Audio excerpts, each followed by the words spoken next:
One সালো does not make a summer. ছোটবেলা থেকে এটাকে আমরা পড়েছি যে এক মাঘে শীত যায় না, এরকম একটি বাক্য আমরা পড়েছি। তো কিছুদিন আগে একটি পরীক্ষায় ঠিক এই বাক্যটি ইংরেজিতে এরকম এসেছে বড় একটি প্যারার মধ্যে, এবং ম্যাক্সিমাম বইগুলোতে এর অনুবাদ হিসেবে দেয়া আছে এক মাঘে শীত যায় না। আমরা আজকে এই বাক্যটি দিয়ে দুটো জিনিস বুঝবার চেষ্টা করব। নাম্বার ওয়ান, যে কিভাবে অনুবাদ, আক্ষরিক অনুবাদের বাইরে গিয়ে ভাবানুবাদ করতে হয় আমরা একটু বোঝার চেষ্টা করি। প্রথমত, এক মাঘে শীত যায় না কথাটা দিয়ে সাধারণত আমরা বাংলায় কি বুঝাই? আমরা বুঝাই যে আজ যে বিপদটা হচ্ছে, মানে এই বিপদটা চিরদিন থাকবে না, এই বিপদ আবার আসবে। আজকে আমার সমস্যা হচ্ছে, পরের দিন তোমারও হয়তো আসবে, এরকম কথা বুঝাতে আমরা কি বুঝাই? এক মাঘে শীত যায় না। কিন্তু ওয়ান সালো does not make a summer, এই বাক্যটা দিয়ে মূলত ইংরেজিতে কি বুঝায় আগে একটু আক্ষরিকভাবে বুঝবার চেষ্টা করি। সলো হলো একটি পাখির নাম। এটা এক প্রকার পাখি যেটা সাধারণত ইউরোপের দিকে, এবং এই পাখিটাকে অনেক সময় আমাদের ডিকশনারিগুলোতে আবাবিল লেখা আছে। তো সাধারণত এটা আমাদের এদিকে দেখা যায় না, এটা পশ্চিমের এক ধরনের পাখি, নাম হচ্ছে সোয়ালো, এবং এটি একটি পাখি। Does not make a summer, আমরা সামার মানে জানি কি, এটি গ্রীষ্ম। এখানে যেটা বোঝাতে চেয়েছে ওয়ান সালো does not make a summer মানে হচ্ছে একটি সলো পাখি দেখলেই এই যে গ্রীষ্মকাল এসেছে এটি বলা যায় না। এর কথাটার স্পিরিটটা হলো যে আমরা সাধারণত জানি যে আমাদের এদিকে বসন্তকাল আছে, আর বসন্তের দূত হিসেবে আমরা কোকিলকে বলি। ঠিক পশ্চিমে সলো পাখিকে সামারের দূত মনে করা হয়।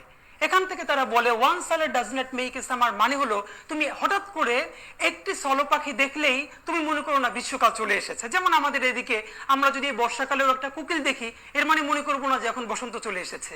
মূলত বাক্যটি কি বুঝায়? বাক্যটি বুঝায়, যার অনুবাদটা হচ্ছে, স্পিরিটটা হচ্ছে, ওয়ান সালো does not make a summer means কোনো ক্ষেত্রে একটি মাত্র দৃষ্টান্তের ভিত্তিতে মতামত গঠন করা উচিত নয়। আই রিপিট, ওয়ান সালো does not make a summer মানে হচ্ছে একটি মাত্র দৃষ্টান্তের ভিত্তিতে কোনো মতামত গঠন করা উচিত নয়। এর মানে হলো এক মাঘে শীত যায় না, এই জিনিসটা দিয়ে আমরা যা বুঝাই ওয়ান সালো does not make a summer দিয়ে কিন্তু তা বুঝাচ্ছে না। এক মাঘে শীত যায় না মানে হচ্ছে আজকে বিপদ যেটা আসলেও এটা আজীবন থাকবে না, বা সেই বিপদটা আবার তোমার ক্ষেত্রেও আসবে। কিন্তু উপরের বাক্যটা দিয়ে আমরা বুঝাই একটি মাত্র দৃষ্টান্তের ভিত্তিতে কি করা উচিত নয়? মতামত গঠন করা উচিত নয়। তাহলে এবার আমাদের প্রশ্ন হতে পারে যে এটা তো স্পিরিটটা বুঝলাম, এটা সুন্দর বাংলাটা কি হবে? তাহলে আমি এটা বলে দিচ্ছি। এখানে আমরা সুন্দর বাংলাটা করব, এক কোকিলে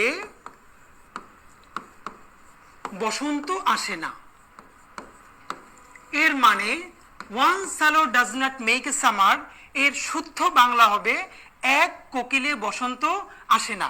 একটু এখন সবাই আমরা প্রশ্ন করতে পারি, ভাইয়া সলো মানে তো সলো পাখি, আমরা এখানে কোকিল কেন লিখছি? আবার সামার মানে তো সামার মানে গ্রীষ্ম, আমরা এখানে বসন্ত কেন লিখছি? That is called contextual meaning. এটাকে হচ্ছে ভাবানুবাদ বা প্রাসঙ্গিক অনুবাদ বলা হয়। আমরা এখানে পশ্চিমে সলোকে বলা হয় যে পাখি, আমাদের এখানে সেটাকে বসন্তের দূত ধরা হয় কোকিলকে। এর মানে যদি স্পিরিট ধরি তাহলে হচ্ছে ওয়ান সালো does not make a summer একটি মাত্র দৃষ্টান্তের ভিত্তিতে কোনো মতামত গঠন করা উচিত নয়। যদি সুন্দর করে এক বাক্যে বলি তাহলে হবে এক কোকিলে বসন্ত